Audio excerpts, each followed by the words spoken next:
નમસ્કાર મિત્રો, વેધર ઇન્ફોર્મેશનમાં આપનું સ્વાગત છે અને હું છું પરેશ। ખાસ કરીને આજની વિડીયો આપણે ચર્ચા કરવાની છે કે એક તો અત્યારે જે હીટવેવનો રાઉન્ડ ચાલી રહ્યો છે, હીટ ડોમ બનેલું છે, તેના વિશે માહિતી આપવાની છે। અને હવે આજથી આપણે વર્ષ 2026ના ચોમાસાના કાર્યક્રમની શરૂઆત કરવા જઈ રહ્યા છીએ એ વિશેની માહિતી આપવાની છે। હવે સૌપ્રથમ તો હું આપને હીટ ડોમ વિશે જણાવી દઉં। આમ જોવા જઈએ તો આપણે ઘણી વખત હીટવેવ આવતી હોય છે, એટલે હીટવેવ હોય એના કરતાં પણ સ્ટ્રોંગ હોય છે હીટ ડોમ। અત્યારે આપણે છેલ્લા ઘણા દિવસથી હીટ ડોમનો સામનો કરી રહ્યા હતા, જેને કારણે રાજ્યની અંદર એવરેજ તાપમાન છે 43 થી લઈ અને 45 ડિગ્રીની રેન્જમાં નોંધાયું છે। એક બે સેન્ટરની અંદર તો કદાચ 45 પ્લસ પણ આજે થયું હશે। એટલે સતત આપણે ઘણા દિવસથી જે આ હીટ ડોમ બનેલું હતું ને આ હીટ ડોમને કારણે આપણે અસહ્ય ગરમી અને ઊંચું તાપમાનનો અનુભવ કર્યો છે।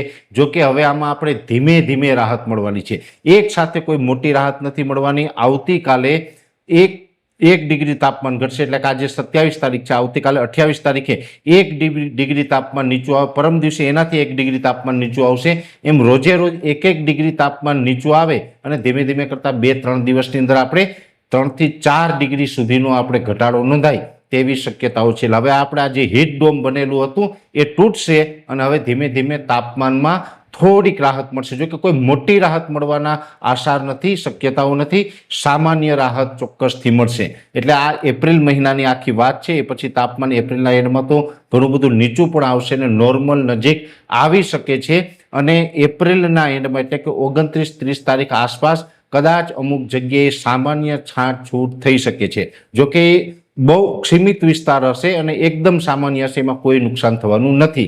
એટલે આ છે એપ્રિલ મહિનાની વાત। હવે જે આપણે વરસાદી કાર્યક્રમ મૂકવા જઈ રહ્યા છીએ એની અંદર આજે પહેલા જ વિડીયોની અંદર આપણે ક્લિયર કહી દઉં, કેમ કે આજે આપણે એપ્રિલની વાત કરીએ, આવતીકાલે મે મહિનાની વાત કરશું, પછી જૂનની કરશું, જુલાઈની કરશું, દરેક મહિનાની વાત કરશું। પણ જે વાર્ષિક કાર્યક્રમ હોય છે એક પ્રકારે લાંબા ગાળાના આધારે આપણે આગાહી આપતા હોય છે।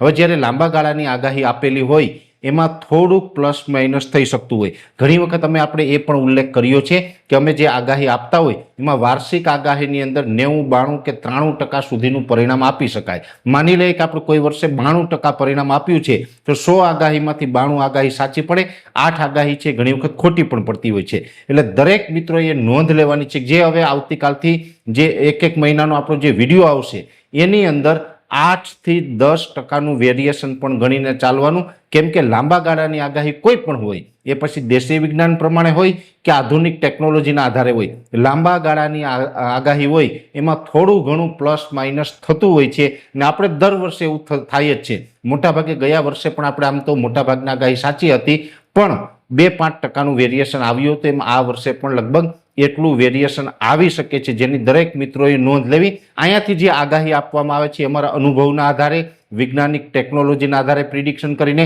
દેશી વિજ્ઞાનનું એમાં જે મિલાવટ કરીને, દેશી વિજ્ઞાન અને આધુનિક જે વિજ્ઞાન છે બંનેનું સંપૂર્ણ મિક્સ કરી અને પછી જે અમે નિચોડ કાઢીએ છીએ એની આગાહી આપતા હોય છે। એટલે આ આગાહીનો હેતુ એવો જ હોય છે કે જેથી કરીને ખેડૂતને ખ્યાલ આવે કે આવનારું વર્ષ કેવું થવાનું છે। જો કે 2026નું ચોમાસું છે એ નબળું બિલકુલ નથી થવાનું, જેની દરેક મિત્રોએ નોંધ લેવાની છે।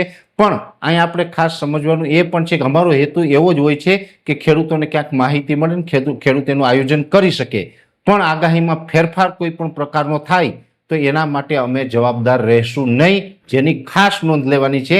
કેમ કે આ આગાહી છે એ સંભાવનાઓને આધારિત હોય છે। સંભાવનાઓનું જે આખી આ વાત હોય છે તેમાં ઘણી વખત થોડું ઘણું પ્લસ માઇનસ થતું હોય છે। આપણે દર વર્ષે જ્યારે પણ કાર્યક્રમ મૂકવાની શરૂઆત કરીએ છીએ ત્યારે આ એક ચોખવટ શરૂઆતમાં કરી દઈએ છીએ। એમ આજના વિડીયોની અંદર હું આ ચોખવટ કરી દઉં છું। હવે આવતીકાલે મે મહિનાનો વિડીયો આવશે, પરમ દિવસે જૂનનો આવશે, પછી જુલાઈ, ઓગસ્ટ, સપ્ટેમ્બર, ઓક્ટોબર અને છેક નવેમ્બર સુધીની વાત છે એ હવે આપણે આવનારા 5 થી 7 દિવસની અંદર કરીશું। એટલે ખાસ આજે આ ચોખવટ કરવા માટે અને એપ્રિલ મહિનાના હવામાન વિશે, ખાસ કરીને હીટવેવ અને હીટ ડોમ વિશેની માહિતી આપવા માટે બનાવ્યો હતો। વિશેષ માહિતી છે નેક્સ્ટ વિડીયોમાં આપવામાં આવશે। અત્યારે આ વિડીયોની અંદર એટલું। અંતમાં દરેક મિત્રોને વિનંતી રહેશે આ વિડીયોને લાઈક આપીને દરેક ગ્રુપમાં શેર કરી દેવો। જો તમે અમને યુટ્યુબ ઉપર જોઈ રહ્યા હોય તો ચેનલને સબસ્ક્રાઇબ કરજો, સાથે અમારું ફેસબુક તથા ઇન્સ્ટાગ્રામ આઈડીને ફોલો કરજો। નમસ્કાર।